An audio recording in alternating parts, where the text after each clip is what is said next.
I ordered a couple of battery boxes a few days ago for the batteries to go in, and they've just arrived. So we're going to have a quick look at those.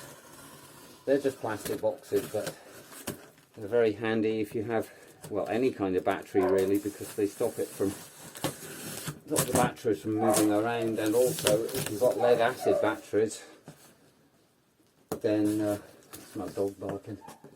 Archie, shush!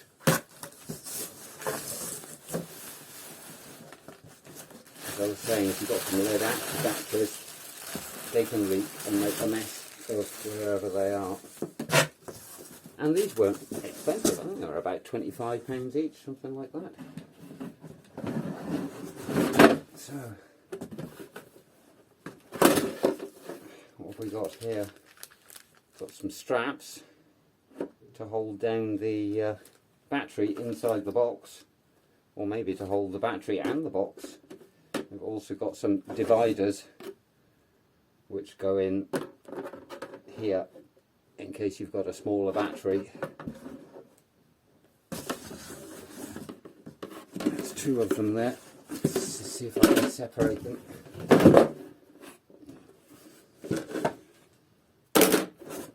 And that's effectively all they are.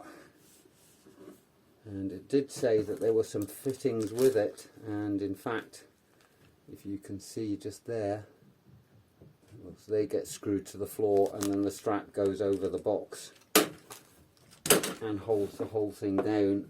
We've got two lids which go on the top of the box. And that's effectively it. And then the two straps go over here and just hold the whole lot down. Which is actually, now I come to think of it, quite good, because you can put it in a restricted space and undo the straps and just pull the whole thing out, so you don't need to worry about working space above the battery. And also it covers the terminals, so if you put a saw or a hammer or something, then it can short across the terminals, but they'll actually look quite nice. Quite nice in the engine bay, or rather the systems bay as it now is.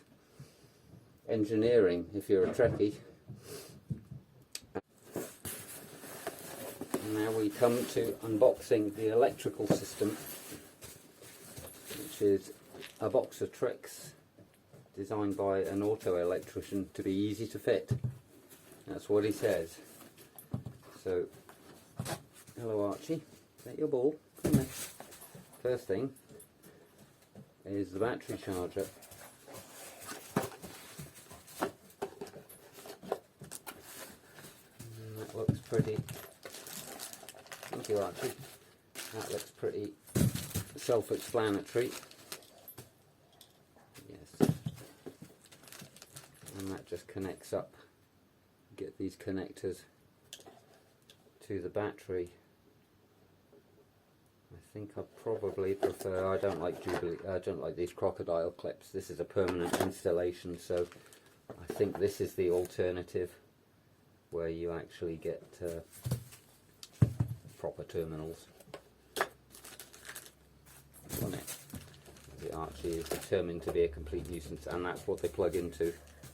So that's got fixing holes in the corners so that can get screwed to my bulkhead, and yeah, that's pretty self-explanatory. That just hooks up. It's a battery charger, so no surprises there. And now there's a mysterious box. Archie, you are being a real nuisance. Here's a rescue dog, and that's got already made up connectors, which is really good. Could save me doing it. And what you have here are some switches, which I dare say he's designed a use for. And this is a USB charging socket, 5 volts, 2.1 amps, and another, a DC voltage meter. This camera's probably reading it backwards, but that looks very very handy. That can go on the bulkhead. And another socket, which is a cigarette lighter, because everybody smokes. And more connectors. Yep, not food though, sorry Archie. More connectors. I think that's a fused wire. Yeah, it is. And it has a fuse in. Where's your ball, Archie? Archie! Stop scratching the floor. Come on, let me get that.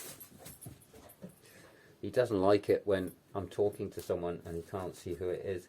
And this is a panel where all of these things can get mounted, which is terribly convenient, because it means I only need to cut a square hole with a jigsaw, and I can mount that whole panel rather than drilling lots of big holes in the ply like that. So that's all very good. And some thought has obviously gone into designing this system.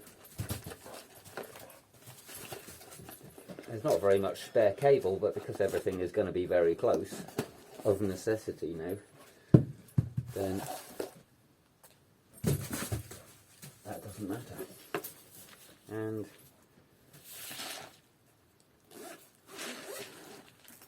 what else have we got here? A 1200 terminal assortment and a terminal tool. He really has thought of everything. And next we have a big piece of kit. So this looks like the 240 volt system. I'll hold it up to the light a bit so you can see that. What in a house they would call that a consumer unit.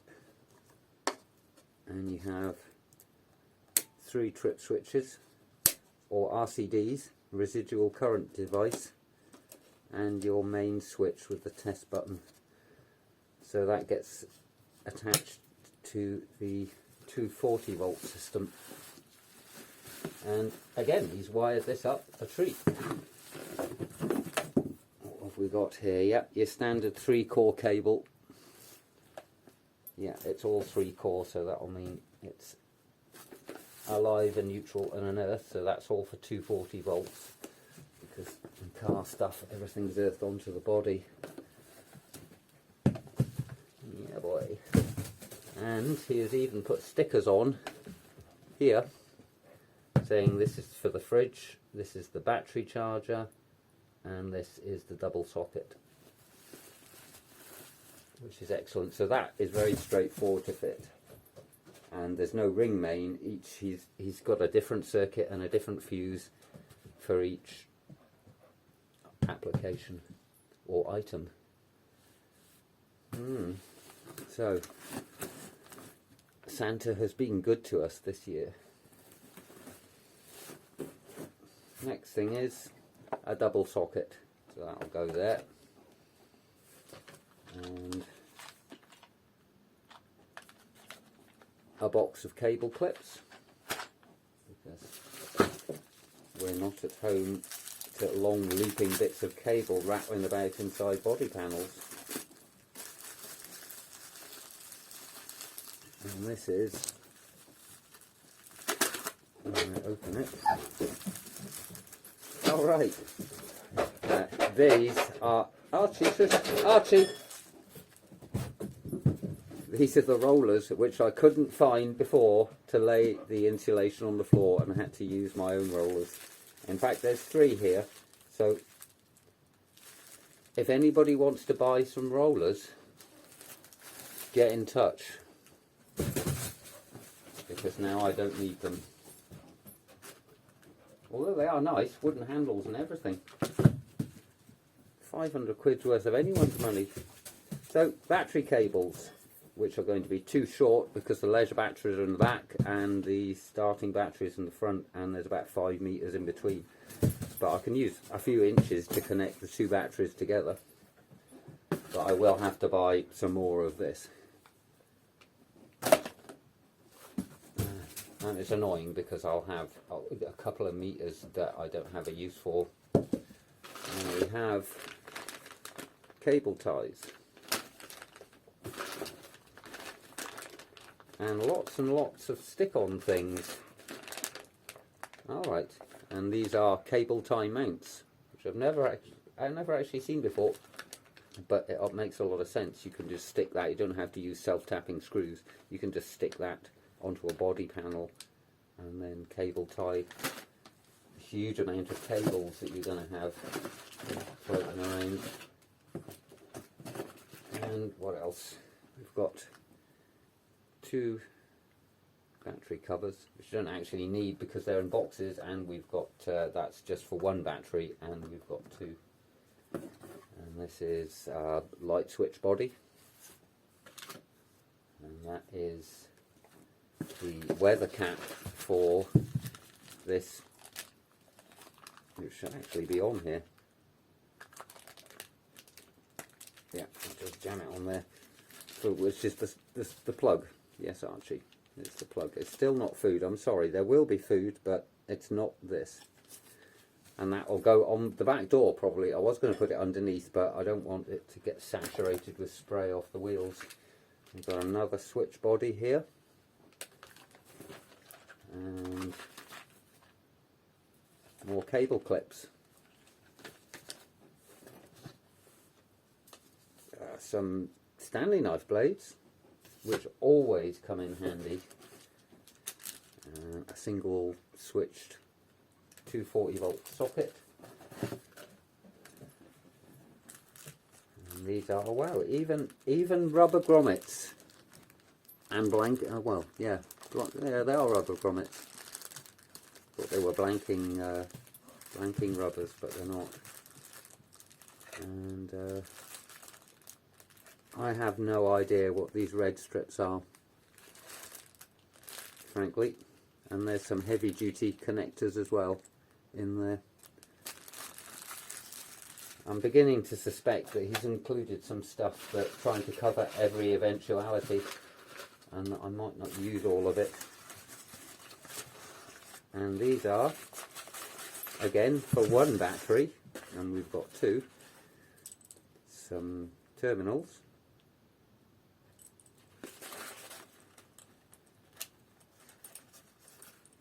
And I like those terminals because it means you can get two cables so you can link the batteries, so that at least is good.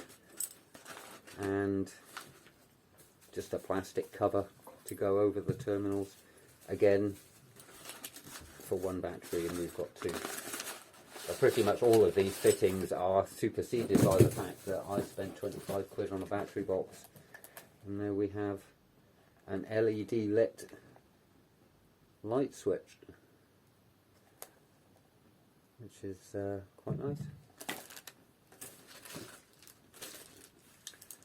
And a pair of scissors, which I also couldn't find when I was laying the insulation for the floor. I used a Stanley knife, and it would have been handy if I'd found this at the time as well. You see, an obvious mistake. And this is basically a control panel with what has that got? Let's have a look.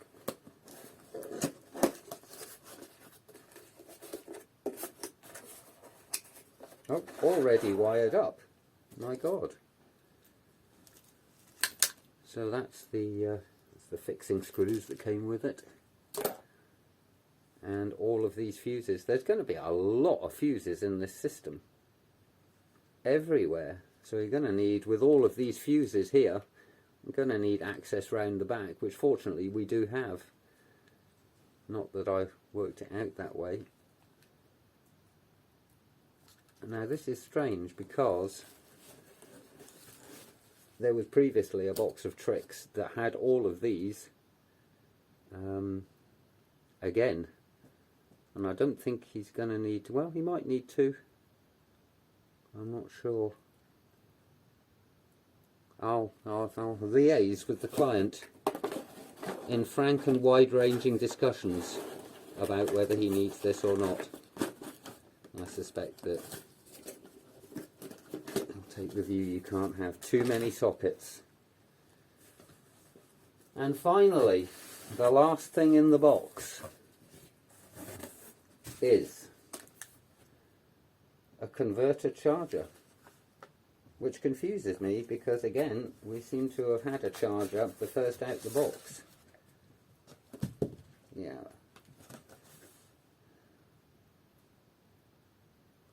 So I suspect that this thing is, sorry about it being back to front, but that's the camera I'm using. The other charger was for when it's plugged into mains, and that just charges both batteries up at the same time. Or, is that the way it opens? No, that way. And this one, in fact, is for, yeah, a battery to battery charger. So that's basically a battery management system, and when your engine is running, it'll be charging the van battery up first, and then it'll switch to charging both. Yeah, still not food, sorry. Okay, there's your ball. Okay. Yeah, so these are obviously heavy duty terminals designed to go onto your battery. And I don't think, no, it just seems to have a multi-plug, which doesn't seem designed for that many amps, actually, which I'm surprised about. I suppose that it's just this, basically a relay, and it's switching between two different batteries. And we'll have a look at what else is in the box. Terminal covers, very smart, and that is the female part of the plug I just showed you, and that's, wow, that's very interesting. You've got a one wire here, which doesn't look very heavy duty at all. You've got this very heavy duty terminal, and then on the other end a very not heavy duty connector at all. So that looks like it's just connected straight into the positive supply, and presumably an earth comes off for that as well. Fortunately, there's a booklet, so when I get to it, and that's what I'll be looking at.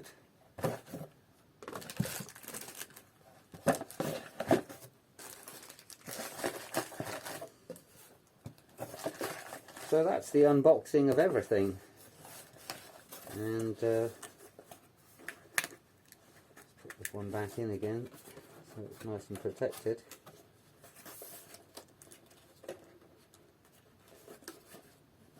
I hope you found that interesting. I'm actually quite impressed by how well thought out the auto electrician did the system. He really, especially with the 240 volt, he seems to give me a very easy job with that. The 12 volt system looks like it's insanely complicated, and I'm going to be looking on the website and reading up instruction manuals about how to fit everything.